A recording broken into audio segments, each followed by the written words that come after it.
کہ الیکٹرک ایک مافیا بنی ہوئی ہے. کسی کی جرت نہیں تھی کہ کراچی کے اس ادارے کو بیچ سکے. یہ ایم کیو ایم نے بیچا تھا مشرف صاحب کے دور میں کھمبوں کی قیمت کے برابر. جب زرداری صاحب کی حکومت تھی اور ایم کیو ایم ایک مرتبہ پھر اس وفاقی اور صوبائی حکومت کا حصہ تھی, اس فروغ شدہ کے الیکٹرک کے شیئرز نئی کمپنیوں کو منتقل کیے گئے. 50 ارب روپے اس وقت کے زرداری صاحب نے جو لائبلٹیز اس وقت پرائیویٹ کمپنی کے ای ایس سی کی تھی یا کے الیکٹرک کی تھی وہ گورنمنٹ سے ادا کی, اور وہ گورنمنٹ سے جو ادا کی انہوں نے اپنی جیب سے ادا نہیں کی, وہ ہمارے ٹیکسوں کے پیسوں سے ادا کی. نواز شریف صاحب کے دور میں بائیکو کمپنی سے آئل آتا تھا کہ الیکٹرک کے پاس جعلی انوائسنگ ہوتی تھی اور وہ آئل فزیکلی نہیں پہنچتا تھا. اس آئل کی قیمت فیول ایڈجسٹمنٹ چارجز کے نام سے کراچی کے لوگوں سے وصول کیا جاتا تھا, اور لوڈ شیڈنگ کا عذاب انہوں نے مسلسل مسلط رکھا. یہ وہ کہ الیکٹرک کمپنی ہے جس کو آشیرواد پھر کس کس کی حاصل ہو گئی, مشرف صاحب کی, ایم کیو ایم کی ہمیشہ رہی ہے آج تک ہے, زرداری صاحب, نواز شریف صاحب, اور پھر اس کے بعد عمران خان صاحب کا دور حکومت آیا. 4.25 سال میں ہر وہ قدم تھا جس سے کہ الیکٹرک کو فائدہ ہوا.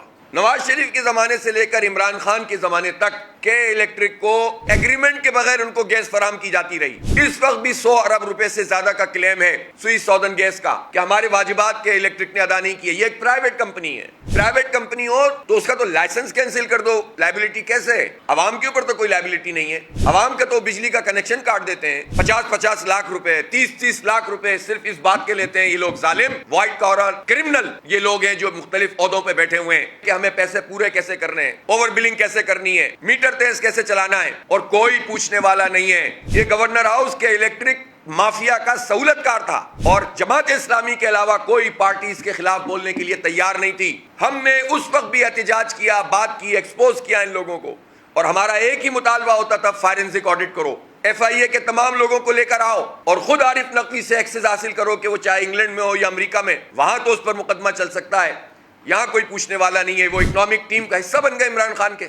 کم از کم کراچی کے لوگوں کو, پڑھے لکھے لوگوں کی آنکھیں کھلنی چاہیے اب کہ ایک مافیا جو ہمیں لوڈ شیڈنگ کے عذاب میں مبتلا رکھتی ہے, کوئی معاہدے کی پابندی نہیں کی, چاہے وہ پی ٹی آئی ہو, چاہے نون لیگ ہو, چاہے زرداری صاحب ہو, اور ایم کیو ایم کی تو خیر کیا بات ہے. ان سب کا بلیو آئیڈ ادارہ ہے جو کہ الیکٹرک ہے, اس لیے کہ سب کو یہ بھتہ فراہم کرتا ہے. ابھی بھی 11 روپے نیپرا نے لگا دیے. نیپرا تو خود ملا ہوا ہے. حکومت نیپرا کے الیکٹرک کا شیطانی اتحاد ہے کراچی کے لوگوں کے خلاف. 5 سال سے مسلسل جو ہم چیخ رہے ہیں, چلا رہے ہیں, دھرنے دے رہے ہیں, احتجاج کر رہے ہیں, آج جو لوگ یہ بات کر رہے ہیں, آج سے 5-6 سال 7 سال سے یہ بات کرتے ہوئے آ رہے ہیں. کسی کے کان پہ جوں نہیں رنگتی, کوئی سپریم کورٹ نوٹس نہیں لیتا. کیوں 5 سال سے ہماری ہیئرنگ نہیں سنی جا رہی سپریم کورٹ میں کہ الیکٹرک کے خلاف؟ جب ایکسکلوزیوٹی ختم کرنے کے لیے لائسنس کی بات کی گئی تو ججوں کے چیمبر میں جا کر یہ اسد عمر چلے گئے, رزاق داؤد چلے گئے, ندیم بابر وغیرہ یہ سب, اور انہوں نے منتیں کی کہ ان کا لائسنس کینسل نہیں کرو. اس لیے کراچی کے لوگوں کو اس مافیا کے خلاف اٹھ کر کھڑا ہونا پڑے گا.